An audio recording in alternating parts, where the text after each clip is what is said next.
Welcome to the Financial Advisor Success Podcast, where you go behind the scenes with financial planner, speaker, and consultant Michael Kitces to hear stories of how leading financial advisors navigated the inevitable challenges that arise on the path to success, and get insight from leading industry consultants about how to break through to the next level in your advisory business. And now here's your host, Michael Kitces.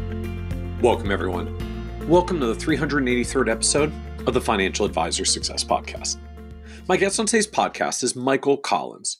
Michael is the CEO and founder of WinCap Financial, an RIA based in Boston, Massachusetts that oversees $80 million in assets under management for 70 client households. What's unique about Michael, though, is that since 2021, he's been able to grow WinCap Financial at a rate of more than $10 million of AUM per year by consistently reaching out to leads purchased through SmartAsset, spending $5,000 a month that turns into an average of $10,000 of recurring revenue in less than 100 days, an average of more than 4x the return of financial investment than if those clients were simply obtained by an acquisition, buying at traditional 2x revenue multiples. In this episode, we talk in depth about how Michael maintains his ongoing $5,000 per month marketing spend with a process that ultimately has a failure rate of 95%, but because of the financial ROI on the prospects that do close, continues to make good sense. And Michael is ultimately not afraid of sorting through all the no's to find the right yeses for WinCap. How Michael supports his SmartAsset conversion rate with a weekly blog that's written by taking the upcoming economic calendar, automating it into a narrative in his writing style using ChatGPT, and then simply editing it down to add his own personal commentary, which cuts the time it takes for him to write from several hours down to about 30 minutes. And how Michael has systematized everything from his follow-up emails to text messages to his weekly blog and an ongoing tracking sheet to ensure no prospect slips through the cracks, which allows him to generate his results with a high volume of SmartAsset leads while spending no more than about 8 to 10 hours per month on the entire process.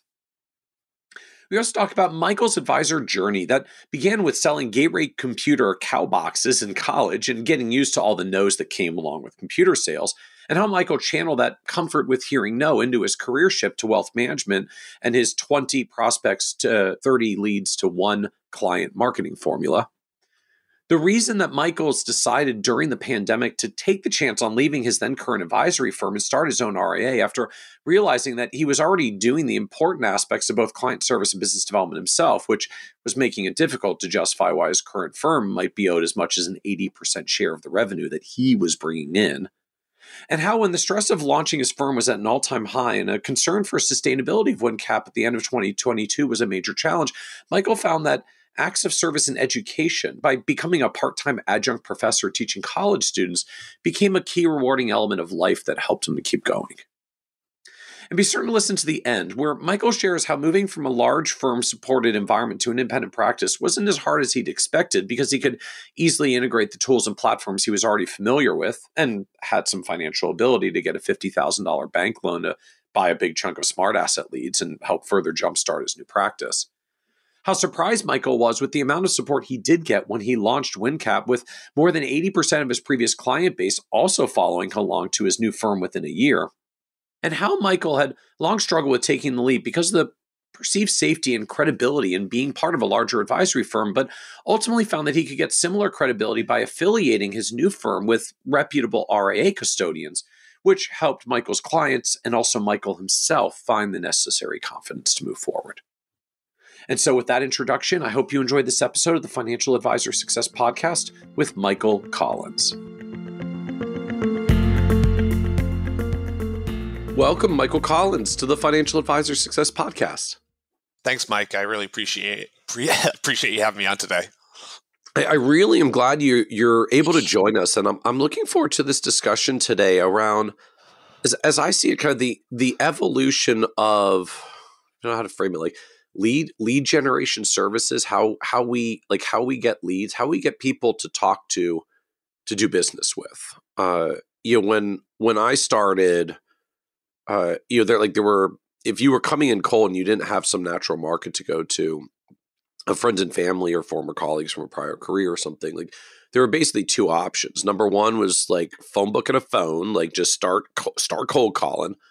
Or number two was you could quote unquote buy leads. And buy leads back then I remember there was actually like a service that a bunch of the other reps and our agents in our life insurance company worked with, where consumers that were reading magazines, like parenting magazines, would get these inserts in the magazine that, I forget exactly what the wording was, but something effective like, "Are you a new parent? Do you realize that you might be underinsured? If you want to learn more about how life insurance works as a new parent, fill out this postcard and send it in," because this is like pre-internet era, or just when the internet was coming forth and most people didn't look this up online.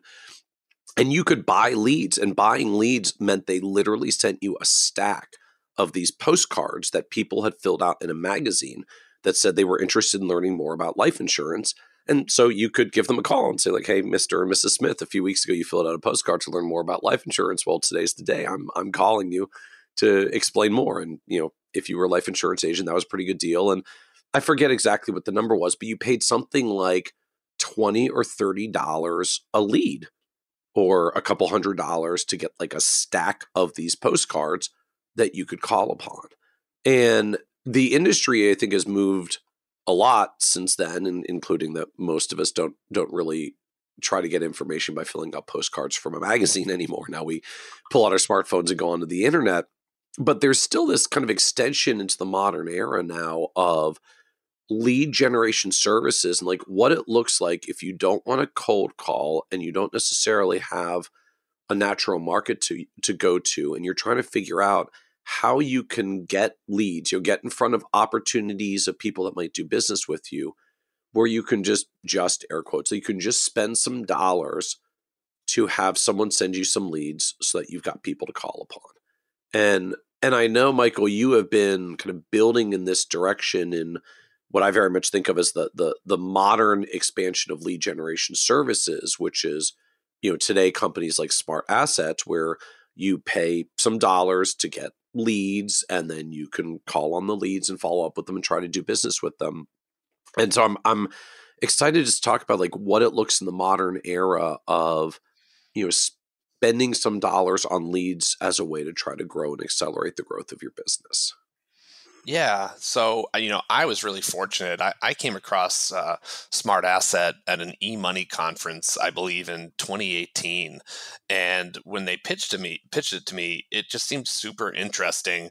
And I was like, wow, I can build a tremendous amount of lead flow that, if the numbers they're telling me work, with a tremendous ROI.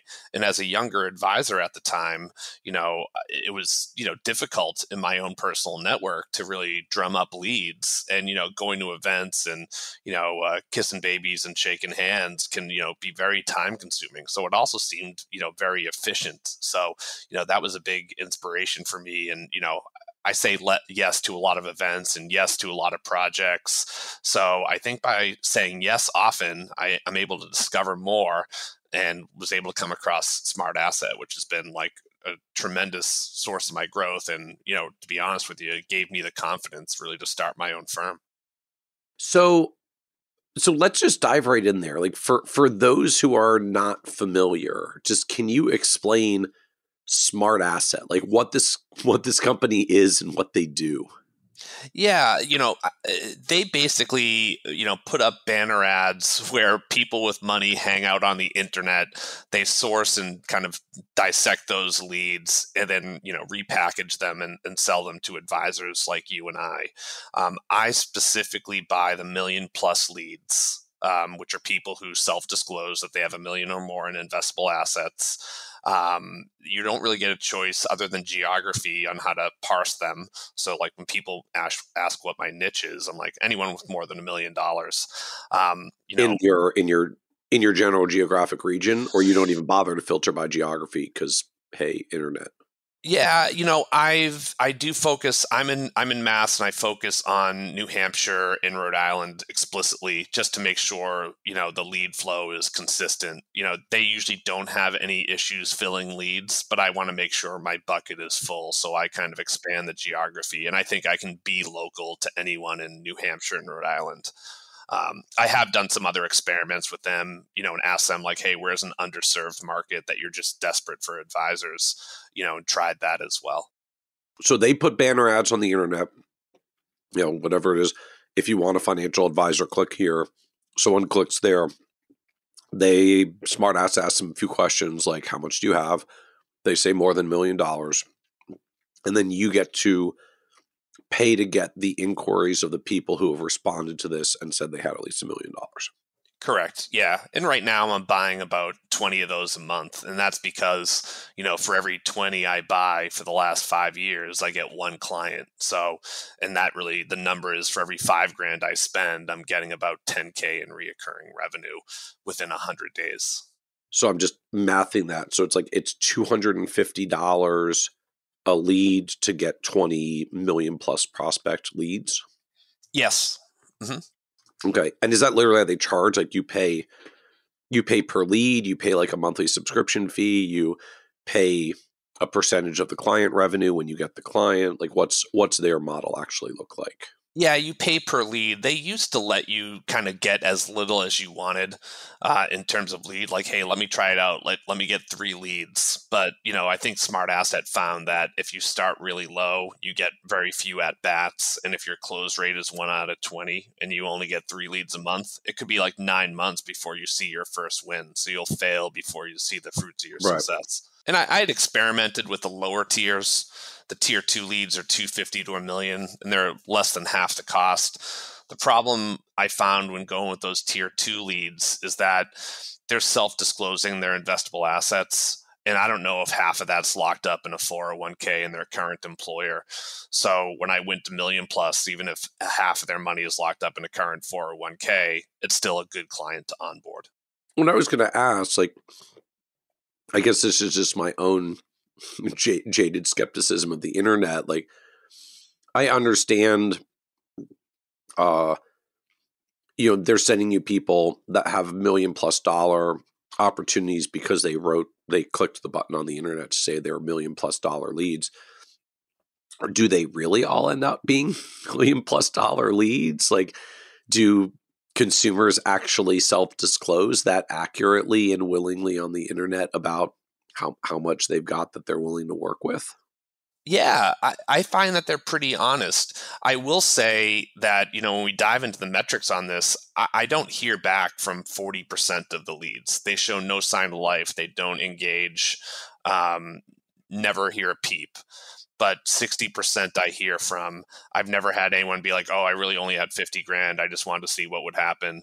More often than not, like the bad leads are, people who just wanted to see what the process was, or, at least once or twice a month, I get a financial advisor who's like testing out the service, and SmartAsset has been great about refunding those leads that I get that like are a little bit hairy. I mean, if someone gives like a fake email or a fake phone number, those ones are refunded as well. And I would say I find that like 10 to 15% are refunded, which is fine. Again, it goes down to like somewhat of a numbers game when you're going through this process. And, as I've kind of refined it, I figured out that I'm not really paying for leads. I'm paying for meetings, because out of the 20 leads I get, I'll get about 3 or 4 meetings. And for every 3 meetings I have, I bring in a client. So, the effort in my outreach is just finding ways to get people to engage, right? And book that meeting. And then early on in my process with kind of trying to hone and optimize, the SmartAsset process that I've built out is, how do I get them to engage? How do I get them to meet with me? And early on, I decided to explicitly offer complimentary financial plan as a client experience, and say, hey, you know what? I'll treat you like a client. I'll come to your home, take you out to eat or over Zoom. We'll do a full financial plan on eMoney. And, I'll show you what it's like to work with me. No explicit sales pitch, even though in some way everything's a sales pitch. And then, we go from there. I build them a proposal and tell them where I think they could make improvements, whether it's through planning or on the investment side. And then, see where the conversation goes from there.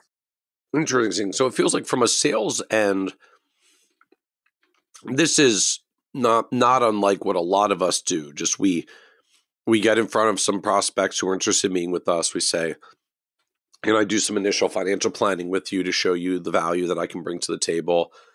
I come to you with some planning recommendations and proposal ideas. and say, if you would like to work with me as an ongoing client, I'm happy to help you implement these.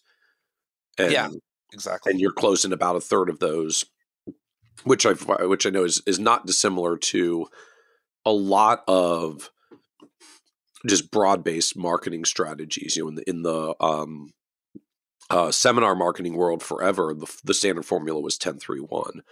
Of every 10 people who come to your seminar, a third of those will take a meeting, and of the ones who take a meeting, a third will become a client.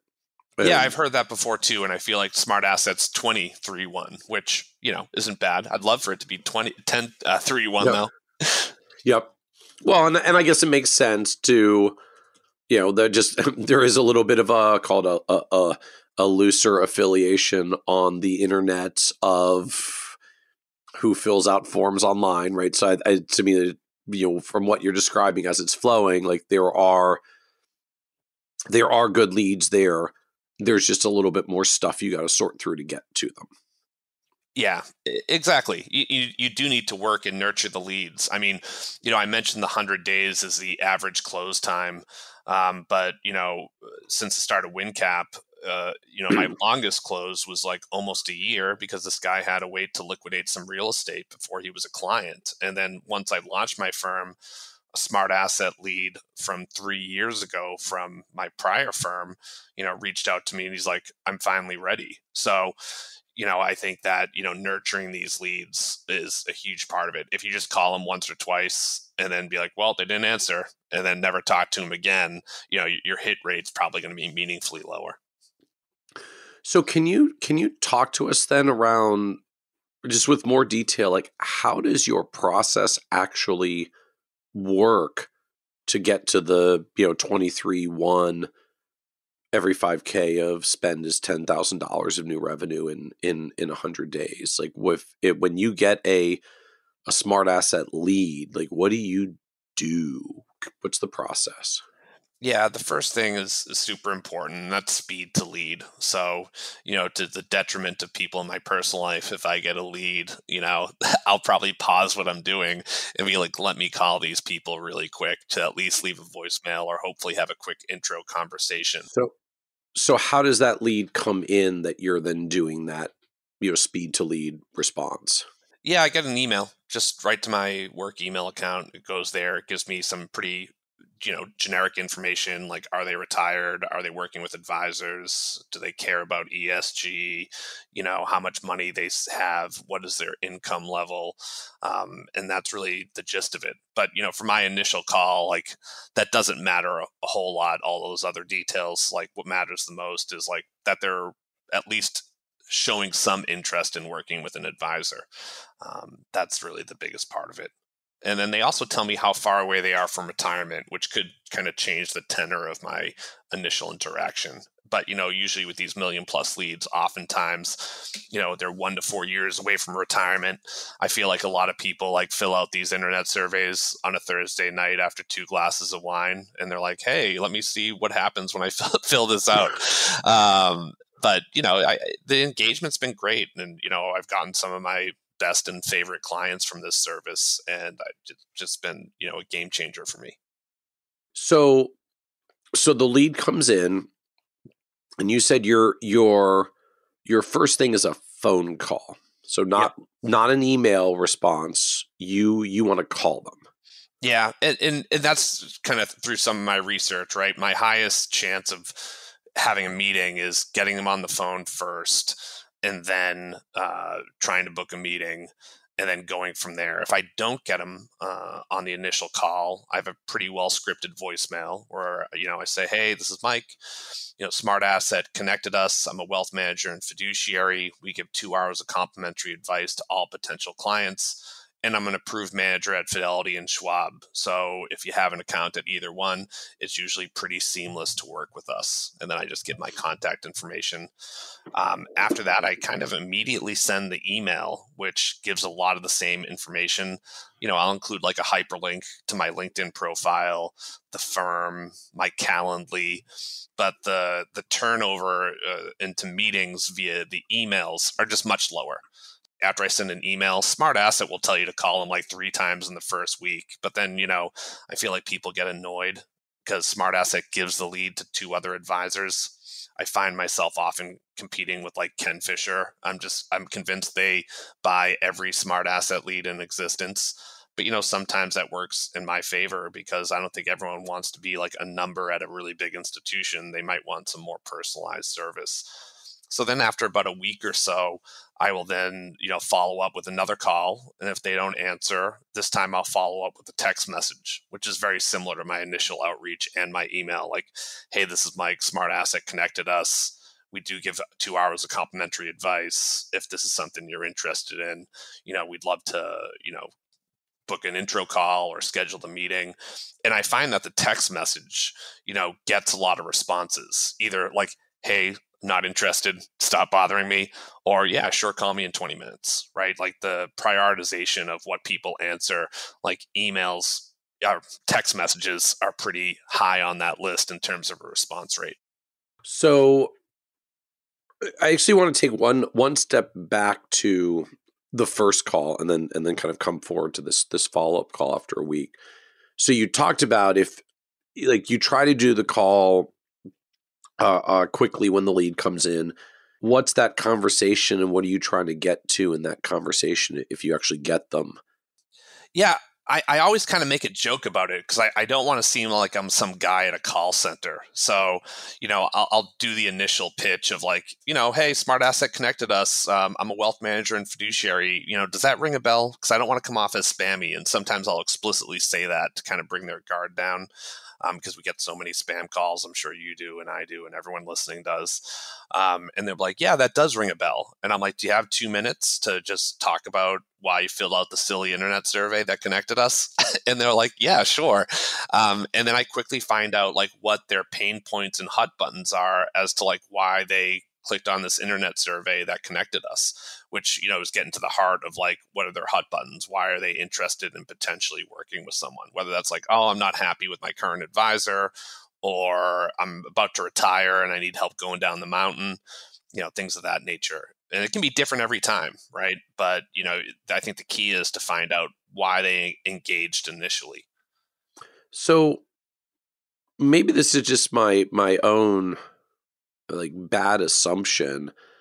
I was kind of envisioning, in like the modern electronic world where everything's connected to everything, like if you just got a lead from this person, it means like they just put their name into this form on someplace on the internet, like in the past hour, and they filled out their stuff and submitted their thing, and then it went to SmartAsset, and then SmartAsset parsed it out to you, and now you're following up with them. But it sounds like that's not a valid assumption. Like there is some time delay occurring between when they're filling it out and when you're getting the lead to follow up, such that you can kind of have fun with like, hey, does it ring a bell that you filled out a thing on the internet with SmartAsset to talk to an advisor?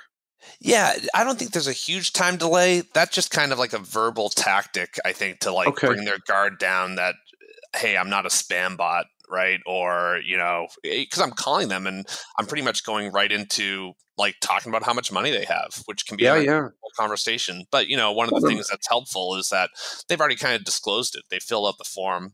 90% of the people who fill out the form, like, know what they're signing up for. Right. So it's really just humanize myself to like a digital audience. I think that's like a big part of it.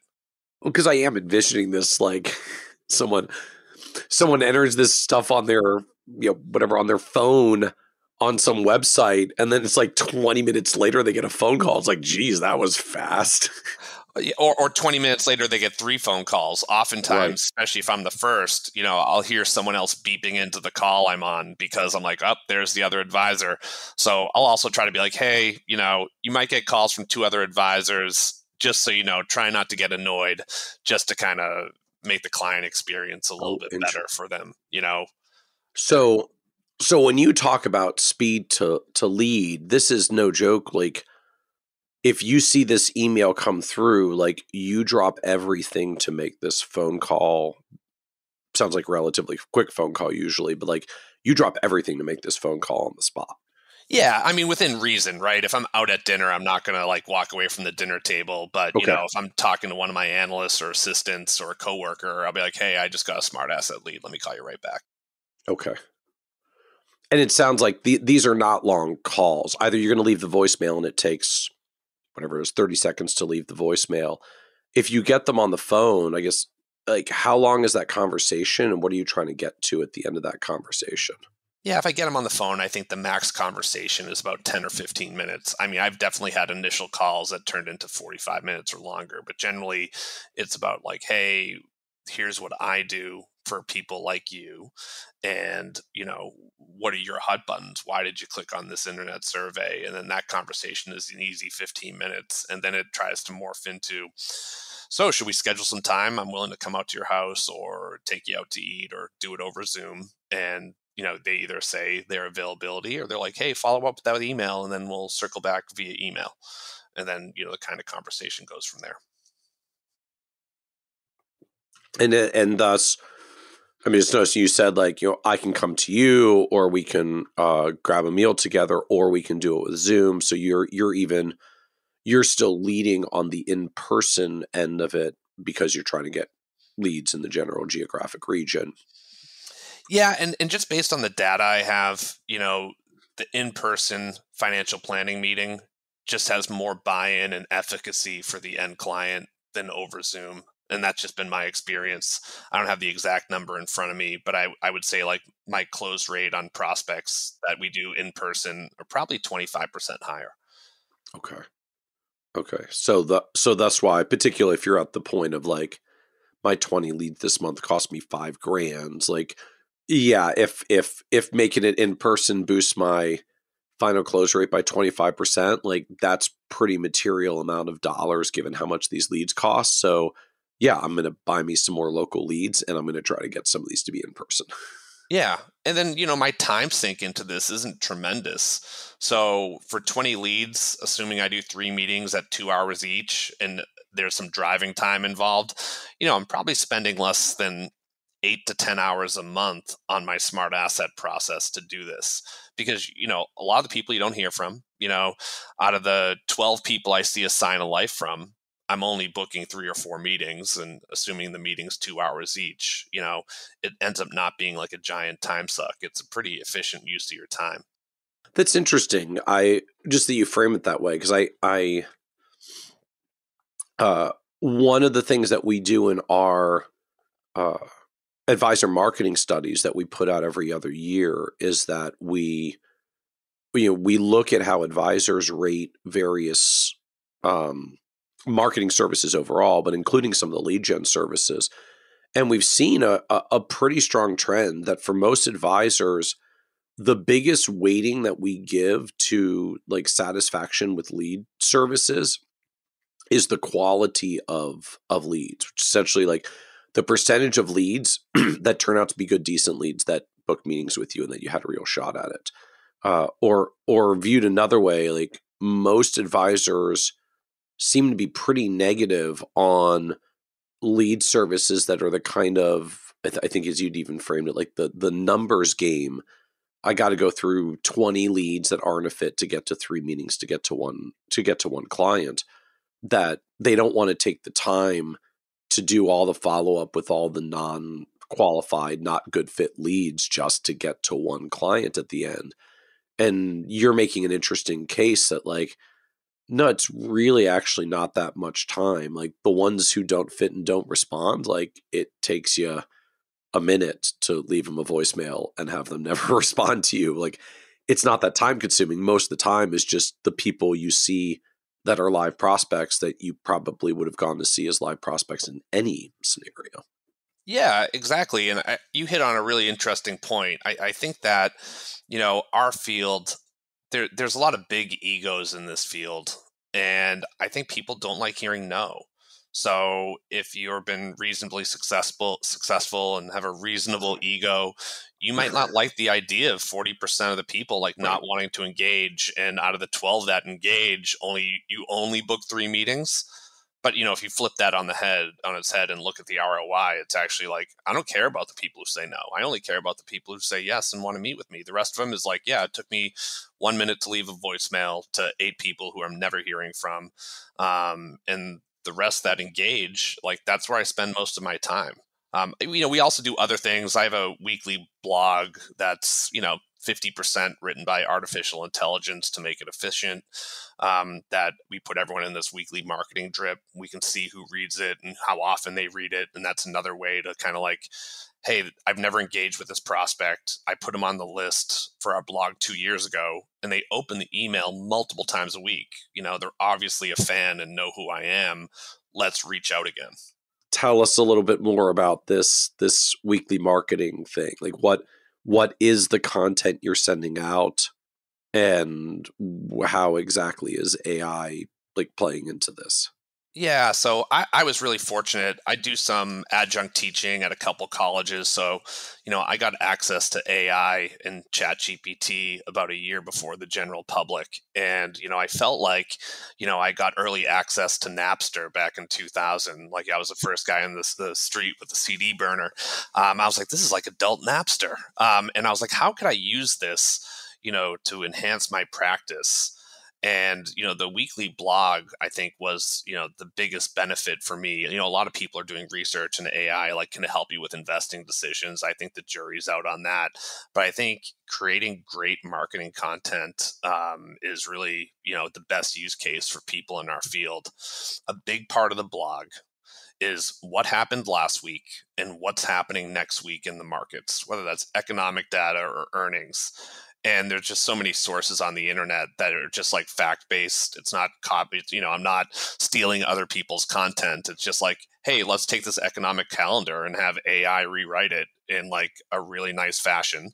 The AI kind of spits that part out for us. And then I fill in the blanks around that. And then, generally like, once a month or every other week, I'll include like a financial planning tip, my thoughts on a certain subject, like government shutdown, what does that mean for your portfolio? And then, talk about that.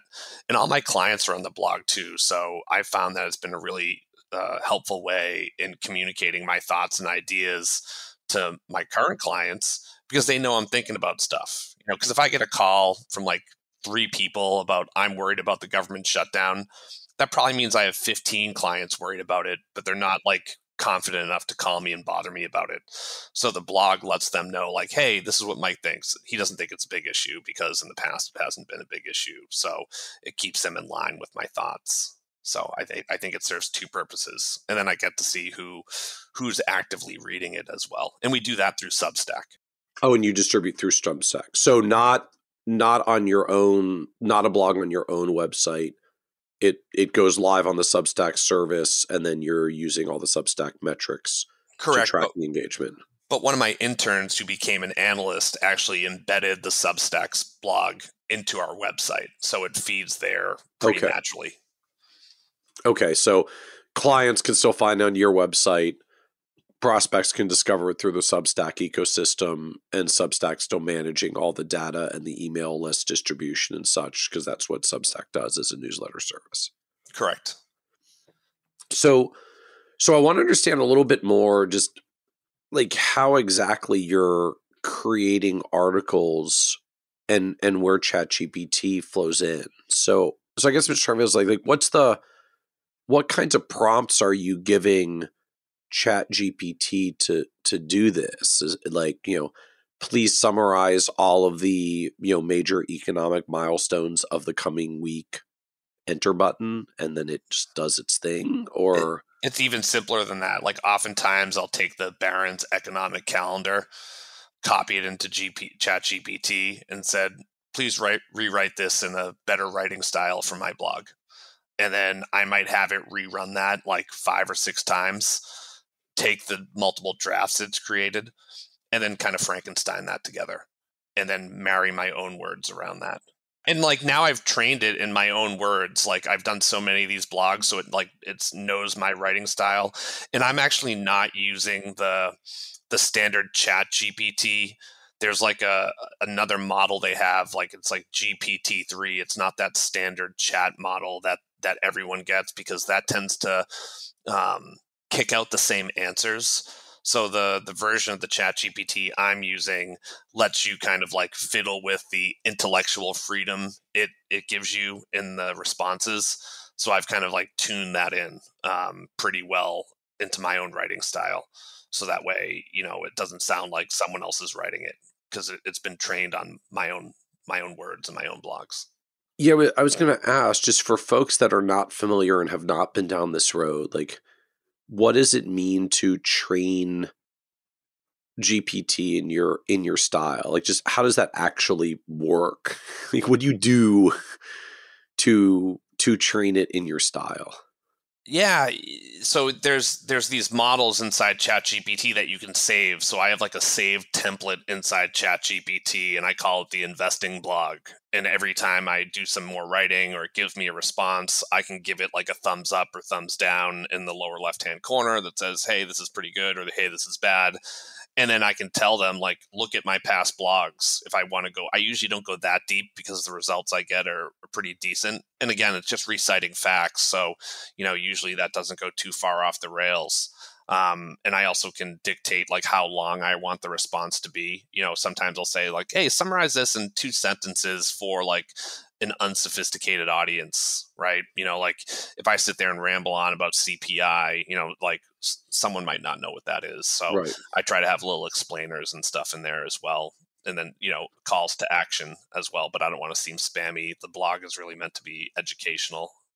So the idea here is it's not writing the whole thing entirely. You're using it as like a baseline that you can then edit, add your own words. I think you verbed Frankenstein it, like just grab pieces. Oh, I like how it said this part, and I like how it said that part. I'm gonna like copy paste those sequentially into my final version. But it's faster to just grab the snippets that you liked and then add some of your own commentary than to like write the whole thing from scratch. Yeah, 100%. And that's where like it really drives efficiency. And, how can like a solo advisor use technology to kind of like appear big, right? And I think that's been, pretty powerful as a tool. So, and that's really it. It's not all that complicated. The hard part is still like filling in my own words, right? Like, hey, what color do I want to add around the automated content to like appear authentic, genuine, give good thoughts, advice, and things of that nature, And all of this is free on ChatGPT? Are you on one of the paid plans or services? Yeah, it's like a pay per use. I mean, like I have me and a few of my analysts on it, and I think we pay like less than $10 a month because we're not doing a ton of writing. But it's really the time. You're not actually doing like large number, high volume number crunching here. It's like, give me 3 versions of this economic calendar written for an unsophisticated audience. Yeah, and the other thing we've done too is like I can have my interns and analysts just crank out content as me and like then send it to me for review and finishing, right? So it really just drives efficiency. So something that might have taken me 2 or 3 hours on a Sunday, right, I can now bang out in 30 minutes because of the efficiencies that technology is driving. So I guess the key point that like it's not automating where it takes your time down to 0. It's expediting. It's taking you from 2 hours to 2 hours with a blank page to 30 minutes of copy, paste, insert your own commentary edits. Yeah, correct. And I think that's the big story with AI. Like a lot of people are like, hey, how are we going to make money on AI? And I'm like, no, you're looking at it wrong. How are we going to save money by using AI? Right. So now take me back through, I want to come back to the process again of leads. So initial lead comes in from SmartAsset. First goal is to call right away. It sounds like ideally within minutes, because there's a decent chance that one of the other people is going to call within a few minutes as well, especially because at least one of the other people seems to be a very, very large firm with a call center that literally does this for a living. Mm-hmm. So first goal is to call right away. If I can get them on the phone, my goal is to get a meeting. Yep. If I don't get them, I leave a voicemail and then do a follow-up email, just trying to introduce myself. Correct. My next touch point is a week later with a follow-up call. And if they don't answer the call, I send a text message. Yes. And getting a no on a text message is just as important as getting a yes, because now I know who not to waste time with anymore. If someone says, no, please stop bothering me, I'm like, fantastic. I know now not to cross this person off and move on. And I've got to ask from the like regulatory compliancy end, like, how are you handling text messaging? Well, as a solo shop, I'm as the current head of compliance, so that's probably soon going to change. I make sure everything's tracked and stored. I'm not deleting any messages. When you have like 5 employees to watch over, you have to start worrying about, are they tracking and storing all their communications with clients? But, with just me, it's easy to make sure I'm not deleting client messages. I have that all stored if someone wants to look at it, and all that information is kind of tagged and tracked. So do you use a separate like tool or service to do it, or are you just literally like exporting your text messages out and into a compliance archive? Because it's pretty straightforward when you're a solo to make sure you do that yourself, because you oversee yourself. And correct, the latter, any client communication. And then, I quickly try to, some of that has kind of worked against me sometimes, because then clients become really comfortable with text messaging. And, once they become clients, for sure, I try to move all those conversations to email. Like, I have one lady in Utah who always requests money via text. And I'm always like, yeah, hey, would you mind sending this over via email? Or I confirm the text message via an email, like per your text, here you go. I'm going to send you X amount of dollars. Is there just like a particular reason that you like texting in the prospect context, but not a fan of it in the client context? What's the dividing line for you? I think it's compliance. I don't want to get in the habit of, communicating important client details over text, because just the way I run my, my own organization, it's easier if everything's in my inbox, right? And everything stays in my inbox until the task is done. Whereas like a text, once you read it, if you get 5 more texts, you can be like, oh, oops, I got that text 2 days ago, I didn't respond, or I didn't follow up on the task. Okay. So just sort of the concept, like, hey, I'm Mike from SmartAsset. I'm Mike. We got introduced through SmartAsset. Would you like to talk? Like, this is a relatively low stakes text message. Getting clients in the habit of, please sell X dollars of Y and distribute it out to this account number. Like, please don't send that to me. Please don't send that. Yeah, exactly. And a lot of times in that text message, I'll ask for a no. Like, if you aren't interested, I will stop communicating with you. Please let me know. Because, some of these people have probably already gotten like 10 points of communication from like Fisher, the other competing advisor, and me. So, if they don't say no, then that means it's a yes until it is a no. So then what comes next? We're a week out. We do the follow-up call and text message. What's next? Are we still going, or hopefully at this point we just kind of throw in the hat? Yeah, hopefully at some point they book a meeting. But after I've made like 3 points of contact, I'll kind of let the lead marinate for a bit. They're already on my blog.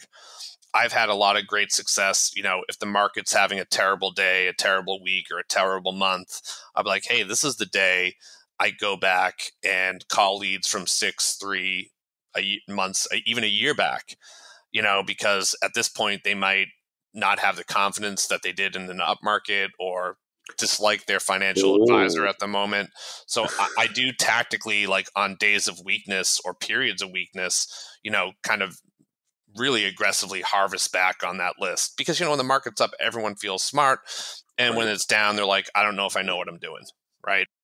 So then I just got to ask, like, how, like, what's the wording of that outreach, right? I'm just like, there's a sensitive way to do, like, hey, this is a tough day in the markets, do you need help? And there's probably an accidentally less sensitive way of like, hey, is the market kicking your butt because you really didn't know what you're doing in the first place? You're ready to talk to me now. What what kind of language do you use on that outreach just to try to engage them and not, I don't know, I'm visioning, like not accidentally offend them of like, hey, have you realized now that you're really not good at managing your own portfolio? Yeah, I'll just try to say, sometimes I don't even mention it. Like, 'cause I know already the market's weak. They already know the market's weak, and I'm like, Okay. hey, just calling to check in. I know a lot of people might have a lot of questions about the current economy and market. Even if it's helpful just to share a few of our thoughts with you, I'd be happy to do that. And the offer for the complimentary financial plan is obviously still on the table. So if that's something you're interested in, and they might be more interested in that, like a roadmap, when they're a little bit more nervous.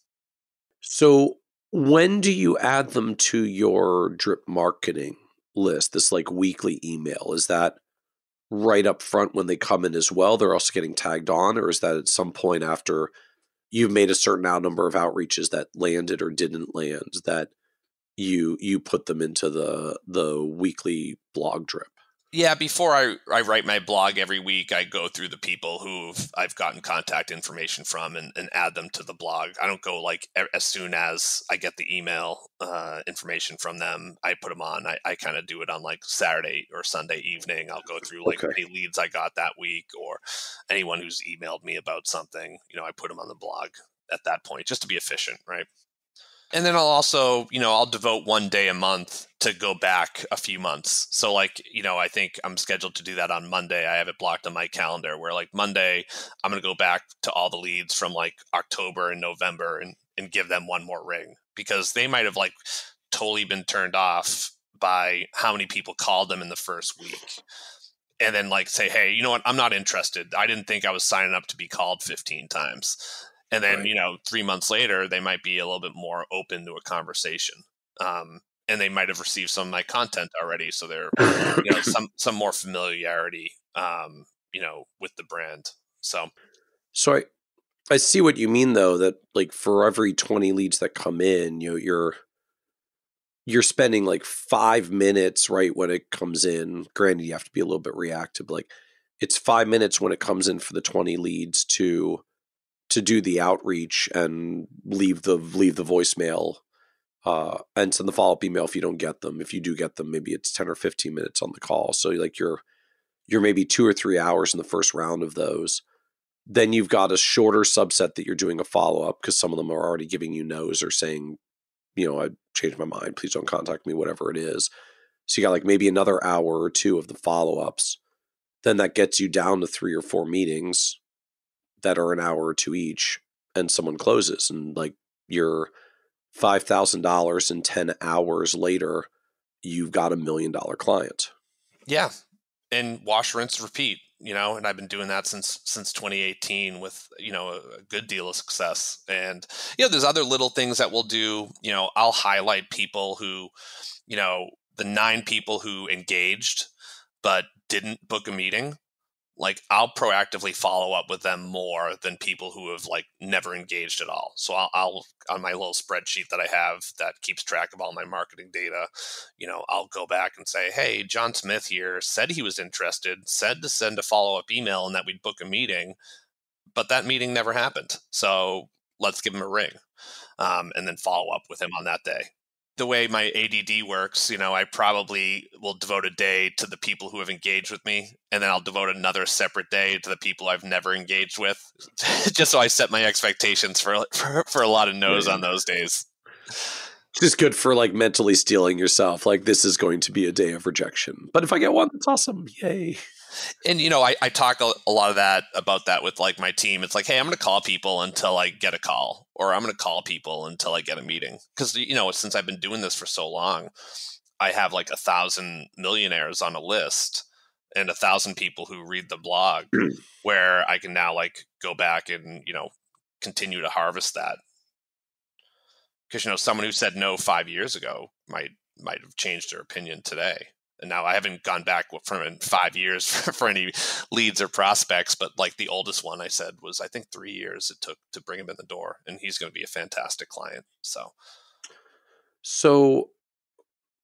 you said you've been doing this since 2018. So I don't know how much you have to track this, but like what is this added up to? Like what have you gotten cumulatively over the past 4 or 5 years of doing this?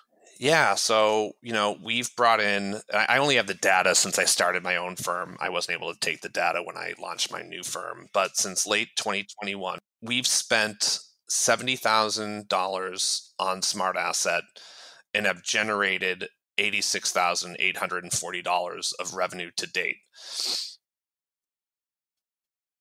And that's going to continue to increase because all that's reoccurring revenue. So, that's. I would say that.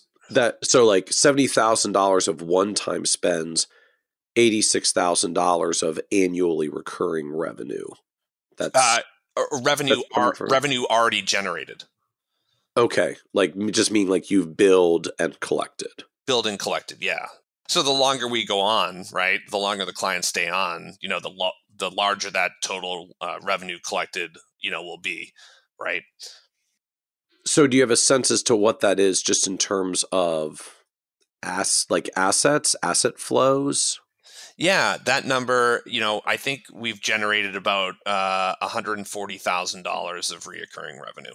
And the way I like to count my numbers is like what's real, not like hypothetical projected, like what have we actually spent and what have we actually brought in. But, we've brought in I'd say about $17 to $18 million of assets since we launched. And, And you launched late 2021. So like about 2 years plus a little bit of a fractional year. So like this is doing just south of $10 million of average assets for you in a year by just going through your monthly process.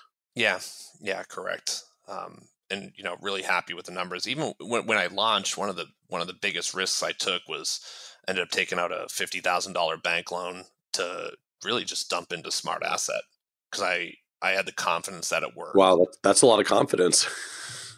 But it's like I could grow slow, or I could try to fit capacity, right? Where like, hey, if I buy 20 leads a month, I can book out. That means I'll have 3 meetings a month, so which won't like completely overwhelm my time.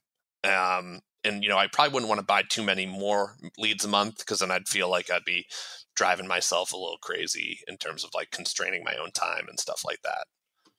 Okay. Interesting. And so where does the firm sit overall then? So I don't know if you have other marketing channels or other clients and assets that came with you when you transitioned to launch from where you were previously. Yeah. When I launched in 2021, I launched with about 40 million of assets. I was really fortunate where that many of the people I had worked with previously actively reached out to me to want to continue working with me. But I would say out of the 40 million that I left with, more than half, probably 60% were originated from SmartAsset. Oh, interesting. Because again, since you've been doing this prior, going back to 2018, so a significant segment of the 40 million was SmartAsset previously. So what is your total client base add up to today? Like of we're working households or assets or however you measure. Yeah, it's about 70 households and $80 million in assets. Okay. And so it sounds like between the recent activity since you left and the activity from SmartAsset previously, like upwards of half of all of these assets are SmartAsset originated over the span of about 5 years. Yeah, I'd probably say close to 2/3. Okay. Wow. So like your $50+ million that came in from SmartAsset. Well, again, over the span of about 5 years since 2018. So it really has been it's about 10 million of assets for you, give or take a little every year if you just keep going through the process.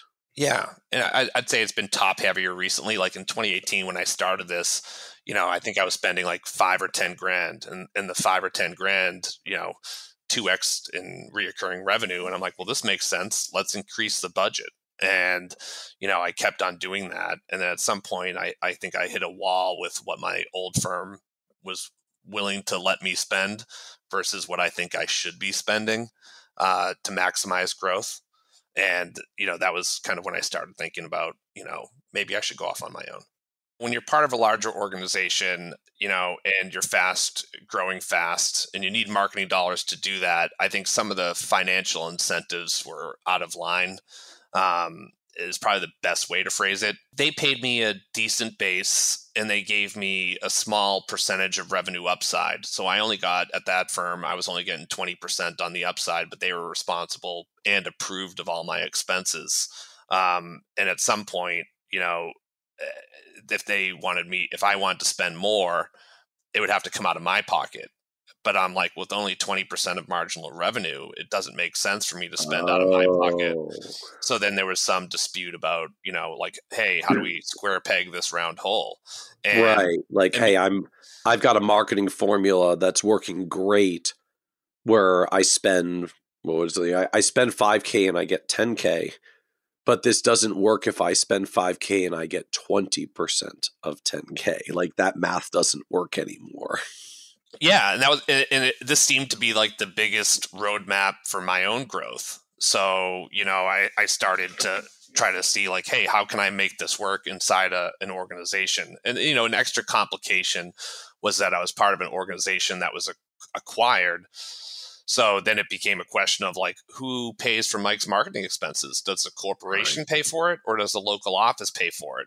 Well, and you sort of highlighted an interesting dynamic that, look, most advisory firms, I find particularly like most of the large advisory firms, have an expectation that all of their advisors are doing some business development. And so you could sort of implicitly earmark, like, I expect all my lead advisors to spend 20% of their time doing business development, which essentially means 20% of their comp is a business development expense of the firm.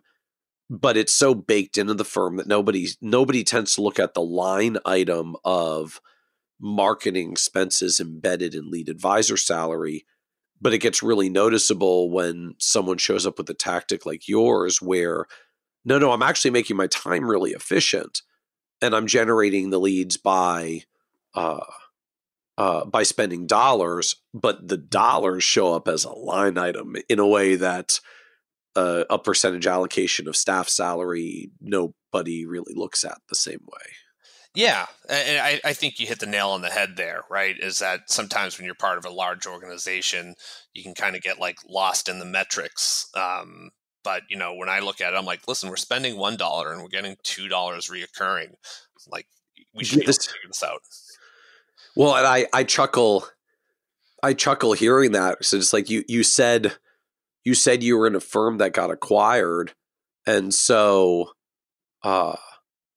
if they were acquired for more or less, what rates are going for these days, where a lot of advisory firms get bought for 2 to 2.5 times revenue, or occasionally more sometimes. I'm like, they bought your firm under the condition that they get $1 of revenue for every $2 spent. Your strategy gets $2 of revenue for every $1 spent. So like it's 4x better than the money they paid to acquire you.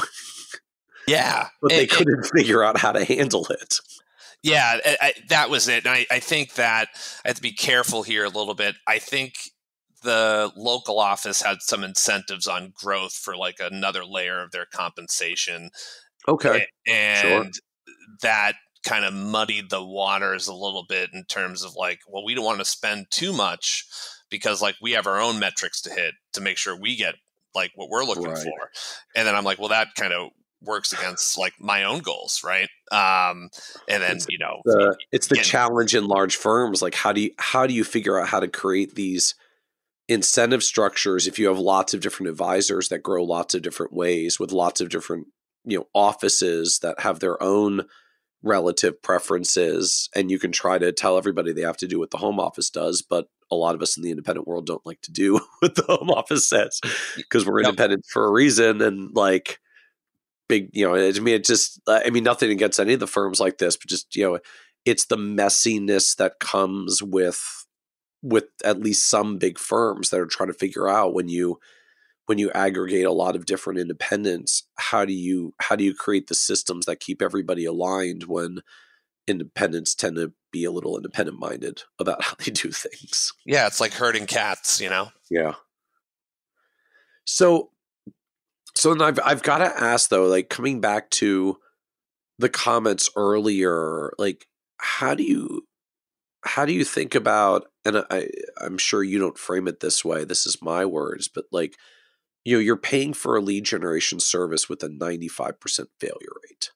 You seem very not bothered by that. So I'm just curious to understand more like how you think about this dynamic of you're paying for these leads and the overwhelming majority of them don't work and you have to write a check for them. Well, at the end of the day, the numbers work, right? And I think, part of my career history, I started working, almost full time while I was in college, and I worked for, you might remember this, Gateway Computers. Oh yeah, absolutely. I sold the cow boxes, and that was like 100% commission based, and I was doing it during like the boom time. I think I was there from like 2000 to 2004, Yeah. and I was like Yeah, selling this was computers. like the big like build your computer competitor to Dell. Exactly. But And like broadband was just rolling out, and it's a competitive market. So I think I got used to the nose while I was doing sales for Gateway Computers in college. And one of the things I really liked about that job was like the salesmanship and offering people solutions to like their problems that they were having, and like building them something that they could find useful, right? And it was something I was good at. So 15 years later, I'm in wealth management, and I'm like, oh yeah, I'm used to people saying no, that's no big deal, I can deal with that. And I think a lot of people, like you said, the framing of it, they don't like the idea of the 95% failure rate, even if the numbers at the end of the day make complete sense. Well, and that was part of what we found in our research as well, that it's it's our advisor version of so-called like behavioral finance biases. Like our data was quite clear that the marketing tactics that had the highest satisfaction rate for advisors were not the ones with the best economic outcomes. They were the ones that had the highest quality leads. Yeah. Like we tend to take inferior marketing results, might still be good. Like I'm not totally knocking the strategies, but like we tend to show a preference for marketing strategies that might not even be as good economically if we just don't have to talk as many bad fit leads. I have a great example of that. I won't mention the lead service, but I experiment with other lead services as well. Yeah. And this lead service got you to meaning like, hey, we're going to book you meetings, so you don't have to worry about the hassles of this and that. But they take 30% of revenue forever. So it was like, and it doesn't cost me anything up front. Besides like they charge like an initial small platform fee. But as I went through these leads, they were more willing to talk, but the long-term, like 2, 3, 4 financial metrics, they just weren't adding up. And I'm like, geez, this 30% cut, they take forever. If they refer me someone with $500,000 and I'm giving up 30% off the go, and for the next decade, like it starts to look pretty poor, right? In terms of like my ROI, even though it cost me nothing up front, and it feels better because I'm like doing these meetings, but like the end of the day, like the margins, the revenue, it made me feel better, but the results like weren't the same. If you're doing a 30% rev share, right, like that $1 million client at the proverbial 1%, you're gonna pay $30,000, like 30% of 10 grand is $3,000 times 10 years. Like you may pay $30,000 over the next 10 years for the the prearranged high quality meeting. Your scenario is a $5,000 one-time payment for the same client instead of $30,000. Yeah, for that client, with the caveat like you get more bad fit meetings, you get more rejection, you get more people that you have to chase only to have them say, please stop contacting me. And you're like, I paid for the privilege to contact you. Exactly. You submitted a form and I paid for that. And now you're telling me to stop talking to you. But you math through it all. And it's like, yeah. And your all-in cost is still a lot lower, like a lot lower. A lot lower. You hit on an interesting point that, I was sharing with a new advisor we recently brought on board is, people buy books for 2 or 3x times revenue, if not more. And we're able to build a book for 0.5x. And so, you spend $5K on SmartAsset, I get $10K reoccurring, and the net worth of my business is now increased by 30 grand.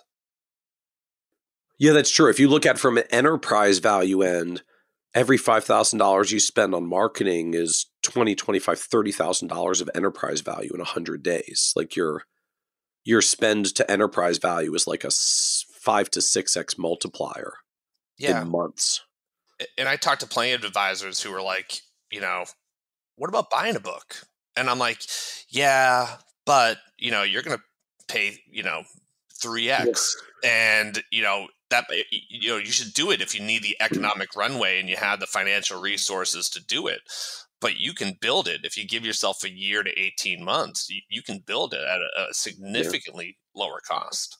Yeah, again, if you look from that math, like you spend $5K to get a $10,000 client, and an acquirer spends $20,000 to $25,000 to get the same client. Like that's the revenue multiple on $1 million of AUM. So I think that's another interesting way to look at it. Like you're relative to the cost of acquisition by acquiring, your growth costs is like 20% of what an acquirer spends to scale through M&A. Exactly. And with the caveats of all the no's. With the caveats of all the no's, which is all like behavioral, right? Like just people don't like, you're at the high school dance or whatever. You don't want to be, anyone to say no to you. So you don't ask anyone to dance, and now you're not dancing. Right. But if you can get over that, you'll end up with more dances. Mm-hmm. So help us understand a little bit more than this journey from selling gateway computers to running your own advisory firm 20 years later. And I was like, geez, my first job out of college, unless I want to like stay selling computers, is probably going to be meaningfully lower than what I'm making now. I was fortunate where I didn't have to make that decision, as they went belly up in 2004 before I graduated college in 2005. And from there, I went to State Street, where a lot of people from Boston, they start their careers in an operations role there.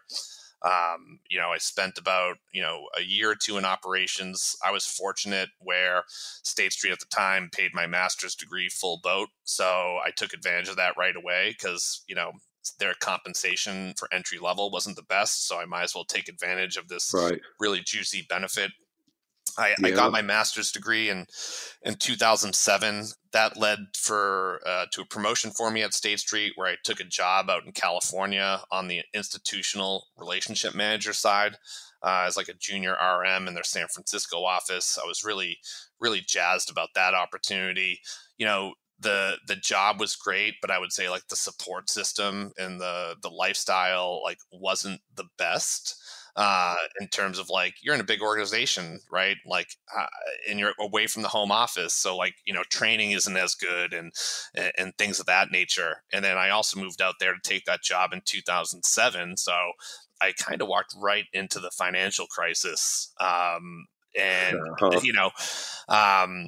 A year or so into my stint there, I was just networking with people, and I ended up, because of my master's degree in finance, I got a job teaching college, one night a week, an intro to business class, that when I got laid off in 2008 or 2009, that became like a temporary full-time role. And like teaching is super counter-cyclical in terms of like, hey, economy is doing bad, college enrollments go up. Ended up moving back to Boston in 2009, making a parallel move, going to a quant firm called Acadian Asset Management, and was there from about 2009 to 2012. During that period, I had started my very long journey to getting my CFA.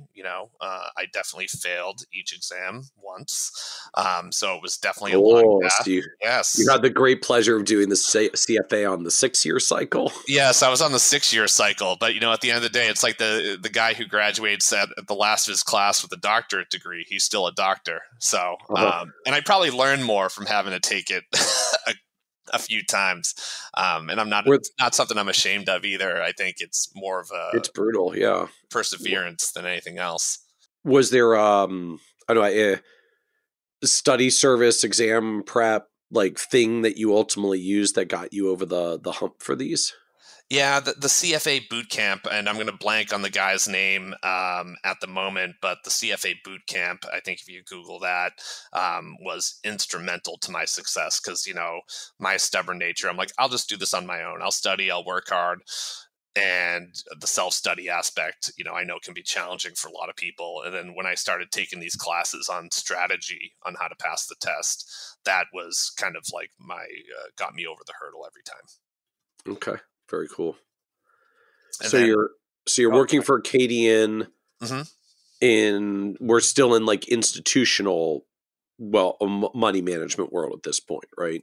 Yeah, correct. And I never thought I'd do portfolio management or wealth management work. At the time, I thought I'd roll into like an institutional sales role. But, Okay. we were still coming out of the financial crisis at this point. And for people on the, specifically the institutional side, there was a long list of people waiting for promotions after the financial crisis that had to be in their seat way longer than they originally anticipated because of the slow job growth. Right.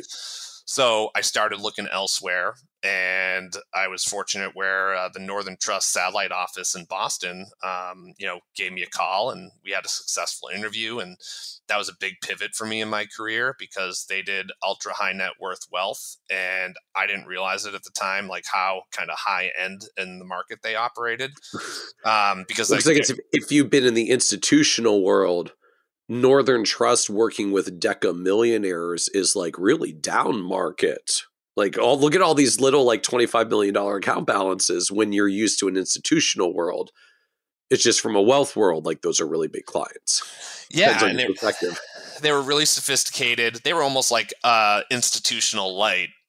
When I rolled into Northern Trust in 2012, they were one of the first large organizations to roll out software to do goals-based planning. And I raised my hand at the time to, effectively beta test that with them. And, I didn't know how revolutionary it was at the time. But, I think you go back pre-2012, like e-money was just a Monte Carlo simulation, didn't really take into account goals and, future cash flow. It was a big Monte Carlo spreadsheet simulation with a really nice client portal. Yeah. And, not as savvy and sophisticated as it was or as it is today. So, I got to work with these pretty high-end clients, and that kind of gave me a taste for the business. I stayed there for about 4 years. I realized, my track to kind of be a senior person on their team and own my own relationships was a little bit longer than what I wanted, mostly because they needed growth in that client range to be able to fill my bucket if I didn't want to be the secondary person instead of the primary person anymore. So I started, again, looking around for other opportunities, and I joined Boston Advisors. They kind of focus more on the $1 to $5 million range. They were looking to begin. So is this like more traditional RIA world now? Yes, very more traditional RIA world, right? They were looking to implement a goals-based planning solution. At the time, like e-money ended up being that solution. So I helped them pick a vendor. I helped them with some manager due diligence as a smaller RIA at the time. They owned way too many mutual funds and way too many different books of business. So, I tried to use my skill set and resources to help simplify all the funds that they held and what should be held and what shouldn't be held. And I learned from a lot of great people. If I didn't work under a guy named Larry Manning, I wouldn't have the skill set we do in asset allocation and stock selection. I will mention that's probably one thing that's a little bit unique. We do build individual stock portfolios for our clients. I wouldn't call us active managers. We build more of an enhanced index, really designed to track the index and give greater tax loss harvesting opportunities. So similar to a direct indexing framework, but not direct indexing. Yeah, correct. I mean, we'll own 50 to 70 names. We'll go sector neutral, dividend neutral. I'll hug the benchmark in a bunch of positions. and don't make too many active bets. And I find that the end client understands their portfolio a lot better. Because if I have them in a momentum fund and an equity premium fund, the end client doesn't understand that. But if they own JP Morgan and Google, they get it.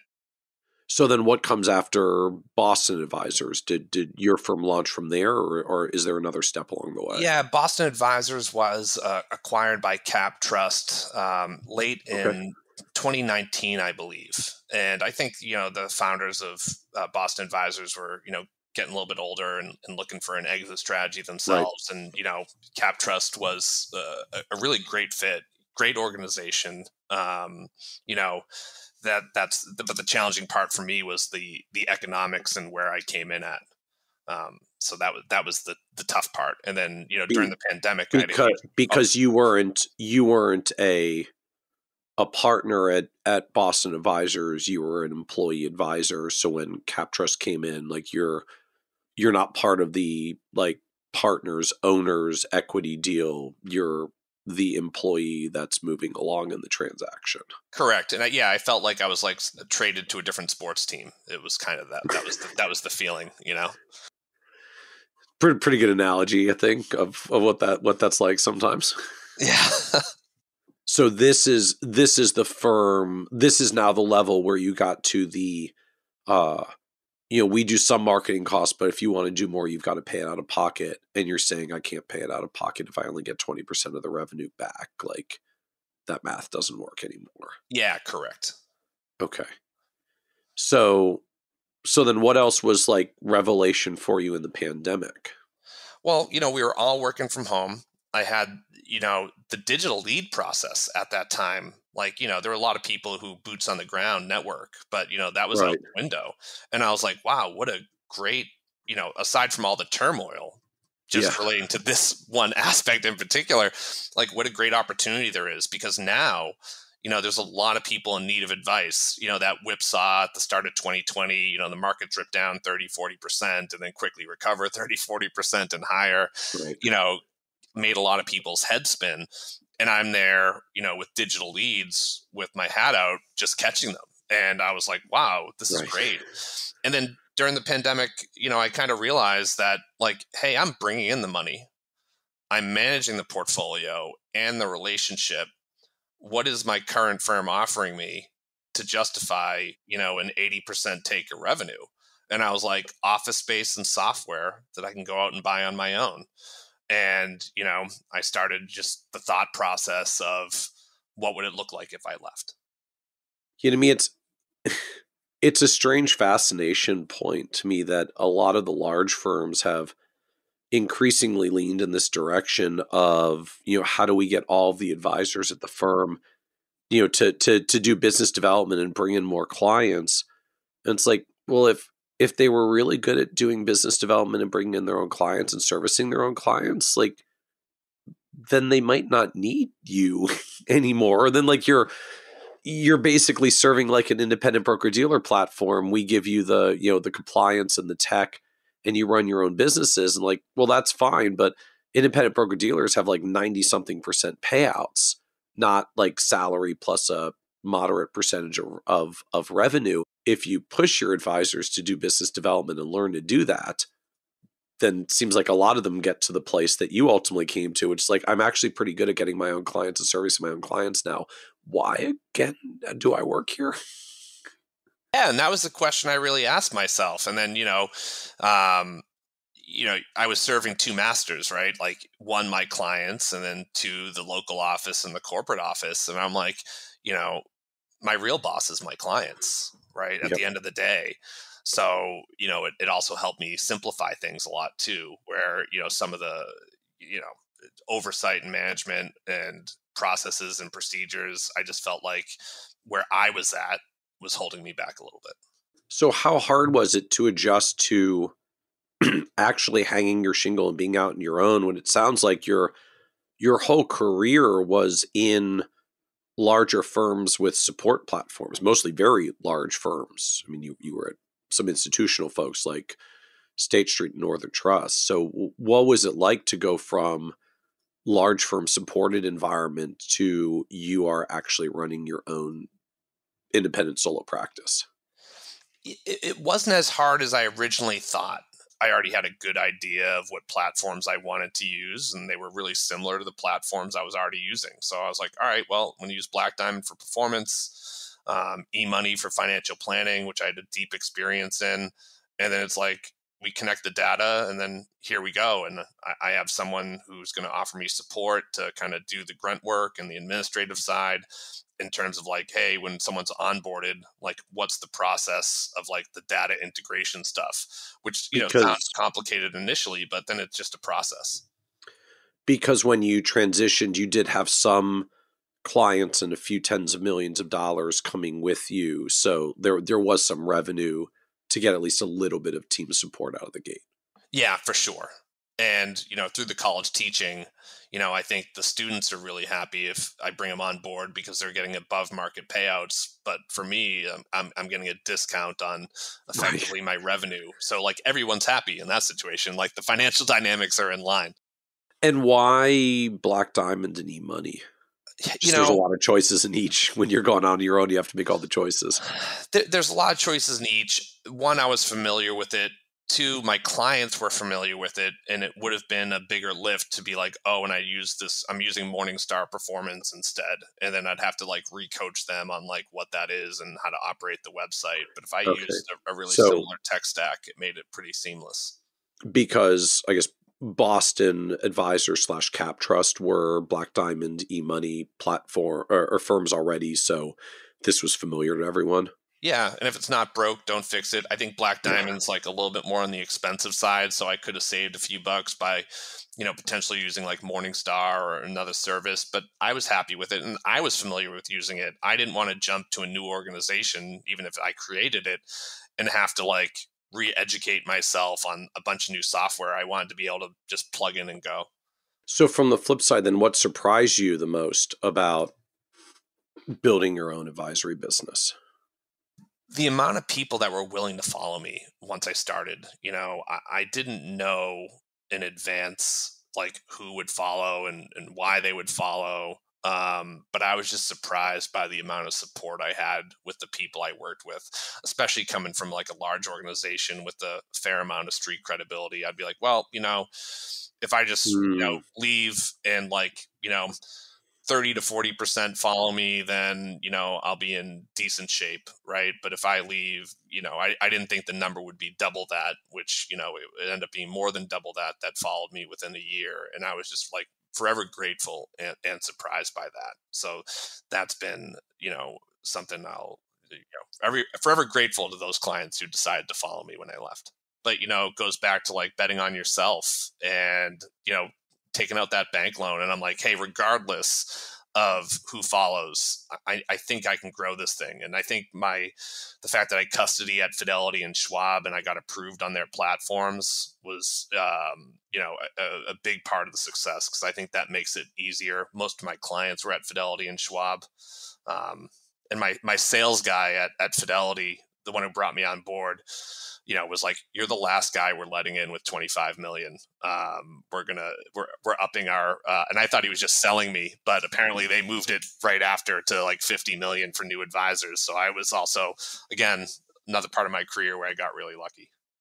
So I guess from the solo end, it's the story that I hear a lot of advisors tell when they're getting started, right? Like, it's not just like me out here on my own. Your money is at Schwab and Fidelity. They have, I don't know what it is, you have 497 branch offices across the country. If you're ever not happy with me, like, you could walk in any branch office and just disconnect and work with them directly. So like you're safe, you're secure, it's okay. And there is, I think, some comfort level to some consumers on that end, that we kind of get some borrowed credibility, like halo credibility, from the custodians that have big retail presences when we go out on our own. Yeah, I 100% agree with that sentiment. I mean, if I wasn't custodied at both of those shops, then I don't think I would be as successful as I am today. And, that's just been a huge part of it, right? I mean, because I could make the case that like Fidelity and Schwab, with their support and integrations, like is just as big or even bigger than like, any of the firms I worked for in terms of like street recognition. And I was also surprised by the amount of support that Fidelity and Schwab both offer. There's a lot of tasks that I just hadn't done before. And really, like with Fidelity or Schwab, if I have a question on anything, I just call the 800 number and they answer it and they walk me through it, or they walk one of my analysts through it, and it becomes super easy, which is great because I get to learn more too about the ins and outs of the business and, the mechanics where, before I had other people doing kind of like the onboarding for me. I could kind of close my eyes during that process. And now I have a much better understanding of like what needs to be done and how it should be done and et cetera. So as you reflect back on this sort of cumulative 20-year journey from the good old Gateway days, what was the low point along the way? Yeah, I think this echoes back to, when I launched, right? And I think that was like really difficult. It was a stressor on, my family and friends, because it took a lot of time out of me. It was certainly a big stress leaving, knowing that the old firm I was with wasn't pleased that I was leaving, also created additional stress. And then just the uncertainty. I launched my firm at the top of the market. So, we were fortunate that we had this growth in the sales channel that allowed us to build. But, from call it the start of 22 to the end of 22, we brought in $10 million of assets, but our AUM was right back where it started at 40 million by the end of the year. And that was like, concerning because I'm like, I can do this with like 30 to $40 million of assets and be fine. But, if I didn't have the growth, then that would have been like a big challenge. And then, so that was probably the low point. And then just the stresses on the life dealing with that just were, tremendous would be an understatement. So what's your style approach of working through or managing that business stress? Yeah, I like to, stay positive. Staying positive is a huge part of this. And, the work I do alongside the financial advising was obviously super helpful. I'm an adjunct and I teach young people about financial planning at Endicott, Bentley and Bunker Hill Community College. And, I think acts of service an education are a big part of my ethos. And it makes me feel good. So, no matter what, if I'm having a tough day, if I can go in and teach a classroom of like young people about, how the world works or how a subject works, I find that super rewarding. I like to go to the gym regularly, and that keeps my, mental status in a good place. And just, try to enjoy yourself. Most of my clients are in New England, but I have 30% kind of scattered throughout the country. So I like the travel aspect of work, even though that can be tough on your friends and family. But, that's also nice if I have a client in Florida or Napa Valley where I can go out and, make a long weekend out of that and go see a client and take them out to a nice dinner. That's always really rewarding. So what else do you know now you wish you could go back and tell you from 5-10? Geez, I wish I did it sooner.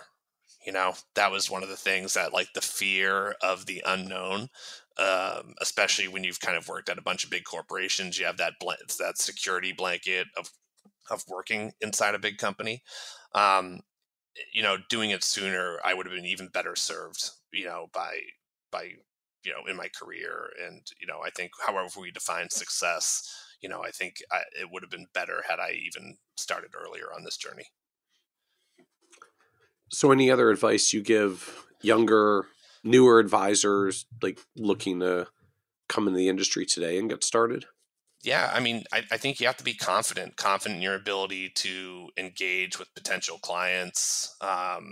Perseverance is a huge part of this. Going back to like 95% of people say no, but they don't matter, right? Only the people that say yes, matter. And I think that's a big part of it. And like coaching yourself up, when I meet someone who wants to be an advisor, I'm like, you know what? You should get your CFP, right? Or because if you had your CFP and your background, like people will be jazzed to talk to you. So, making sure that you're coached up in the right areas and that you're willing to like take the risk, because, it is a big risk, especially going off on your own. So as we wrap up, this is a podcast about success. And just one of the themes that comes up is literally that word success means very different things to different people. And so you're on this wonderful journey now. You're 3 years in with your own firm and crossing up $80 million of assets. Like the business is in a wonderfully successful place. How do you define success for yourself at this point? Yeah, I spent a lot of time thinking about this. And, I think that success for me is about having goals and then moving towards them, right? A lot of people think, success is about money or having a certain amount of assets or a certain number of clients. But if you have a goal and you're working towards it, you're successful. And, the money is usually a byproduct of that success. It's not the other way around where money is success. So I think that's been a big part of the journey and how I think about it. Because I've always been like a goal setter, especially if someone says I can't do something. And that was like a big part of actually when I left my old firm was like someone said to me, like, you won't be able to do it. And I'm like, watch me. And, so far, so good. Very cool.